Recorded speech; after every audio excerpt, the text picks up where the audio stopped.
살다 보면 문득 이런 질문을 스스로에게 던질 때가 있지요. 나는 지금 어떤 사람으로 살고 있는가? 또 어떻게 사는 것이 과연 잘 사는 것일까 하는 그런 질문 말입니다. 아마 이 질문이야말로 인류의 시작부터 지금까지 우리 모두가 풀어야 할 평생에 걸친 숙제가 아닐까 싶습니다. 세상은 정말 눈부시게 변했습니다. 우리가 사는 방식, 우리가 쓰는 물건들 뭐 하나 달라지지 않은 게 없을 정도죠. 하지만 참 신기하게도 이 근본적인 질문만큼은 세월이 아무리 흘러도 변함없이 우리 삶의 가장 중심을 관통하고 있는 것 같습니다. 자, 그렇다면 오늘날 우리는 이 오래된 질문에 어떻게 답하고 있을까요? 우리 사회의 모습을 한번 찬찬히 들여다보면서 이야기를 시작해 보겠습니다. 요즘 우리는 무엇을 이루었는가, 무엇을 가졌는가를 끊임없이 증명해야 하는 그런 시대에 살고 있는 것 같아요. 하지만 정말 중요한 것, 그 모든 성취를 이뤄낸 사람, 그 자체의 됨됨이, 즉 인격에 대해서는 우리가 얼마나 깊이 생각하고 있을까요? 21위. 이 숫자가 무엇을 의미하는지 아십니까? 2009년에 OECD에서 조사를 했는데요. 우리나라 청소년들의 학업 성취도는 세계 최고 수준이었습니다. 정말 자랑스러운 일이죠. 하지만 다른 사람을 배려하고 함께 어울리는 능력, 이걸 사회적 상호작용 능력이라고 하는데 이게 22개국 중에서 21위, 거의 꼴찌였던 겁니다. 참 안타까우면서도 정말 많은 걸 생각하게 하는 그런 결과입니다. 이게 그냥 우리가 기분 탓으로 하는 얘기가 아닙니다. 실제로 한국교육개발원에서 나온 보고서를 보면요.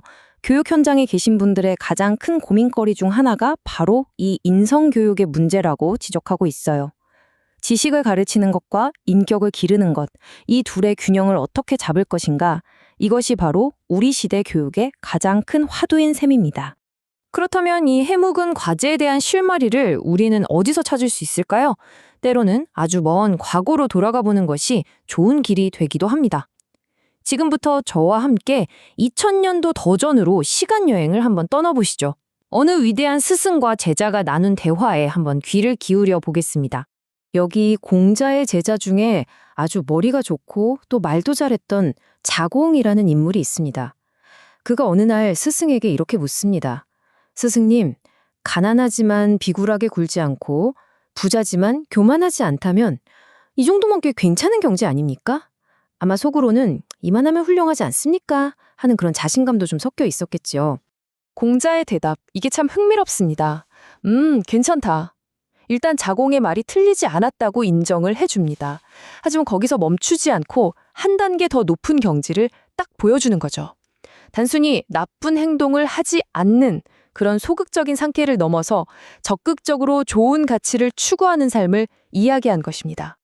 역시 똑똑한 제자답게 스승의 그 깊은 뜻을 바로 알아차립니다. 이 짧은 대화 속에서 자공은 무언가 큰 깨달음을 얻게 되는데요. 그 깨달음이 훗날 자기 수양을 상징하는 가장 유명한 비유로 남게 됩니다. 자공의 머릿속에 번뜩하고 떠오른 것, 그것은 바로 네 글자의 성어에 고스란히 담겨 있습니다. 이 네 글자 안에 평생에 걸친 배움과 수양의 본질이 숨어 있다고 해도 과언이 아닐 겁니다. 자, 공자가 말한 두 경지의 차이가 느껴지십니까? 한쪽은 그저 문제를 일으키지 않는 소극적인 선의 단계입니다. 나쁜 짓 안 하는 거죠. 하지만 다른 한쪽은 어떤가요? 가난이라는 힘든 상황 속에서도 즐거움을 스스로 찾아내고 부유함 속에서도 얘를 적극적으로 사랑하고 지키려고 노력하는 훨씬 더 높은 차원의 삶의 태도입니다. 단순히 악을 피하는 걸 넘어서 적극적으로 덕을 가꾸고 키워나가는 것이죠. 스승의 말씀을 듣는 순간 자공의 머릿속에 고대 시집인 시경에 나오는 한 구절이 딱 스쳐 지나간 겁니다. 바로 절차탕마입니다. 뼈나 옥돌 같은 거친 원석을 다듬어서 반짝반짝 빛나는 보석으로 만드는 그 길고 힘든 과정을 바로 자신의 인격을 갈고 닦는 일에 비유한 것이지요. 이 네 글자는 각각 아주 구체적인 행위를 나타냅니다. 먼저 절, 원재료를 자르고요. 차, 줄 같은 걸로 거친 면을 쓸어냅니다.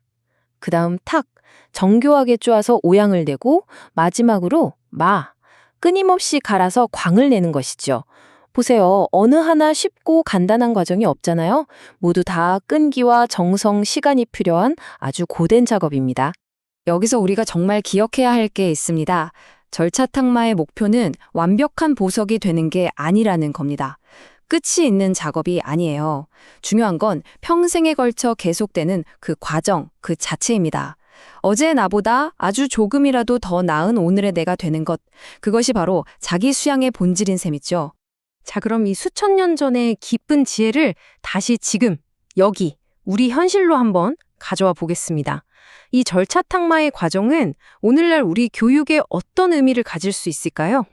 유학에서는 우리 인간이 태어날 때부터 이미 선한 본성의 싹을 가지고 있다고 보았습니다. 맹자가 말한 사단이 바로 그것인데요. 남을 불쌍히 여기는 마음, 부끄러워할 줄 아는 마음, 양보하는 마음, 그리고 옳고 그름을 아는 마음. 이 네 가지 마음이 바로 우리가 평생 갈고 닦아야 할 원석, 즉 인격의 원재료인 셈입니다. 그런데 여기서 정말 뭐랄까 소름 돋는다고 할까요? 아주 놀라운 지점을 발견하게 됩니다. 아까 보았던 그 교육 보고서 기억나시죠? 오늘날 학교 선생님들에게 학생들에게 가장 필요한 덕목이 무엇이냐고 물었더니 압도적인 1위가 바로 타인에 대한 배려였습니다. 이게 뭡니까? 바로 수천 년 전 맹자가 말했던 측은지심, 남을 불쌍히 여기고 공감하는 마음. 정확히 똑같은 이야기잖아요. 결국 시대가 아무리 바뀌고 수천 년의 시간이 흘렀어도 인간을 진짜 인간답게 만드는 그 근본적인 과제는 조금도 변하지 않았다는 겁니다. 우리 안에 있는 그 선한 마음의 씨앗을 발견하고 그것을 평생에 걸쳐 정성껏 갈고 닦아서 아름다운 인격으로 꽃피우는 일.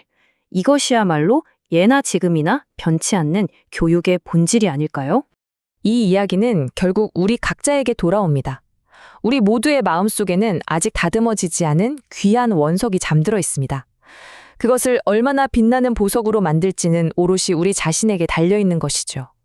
오늘 하루 여러분의 삶 속에서 어떤 작은 절차 탁마를 실천해 보시겠습니까?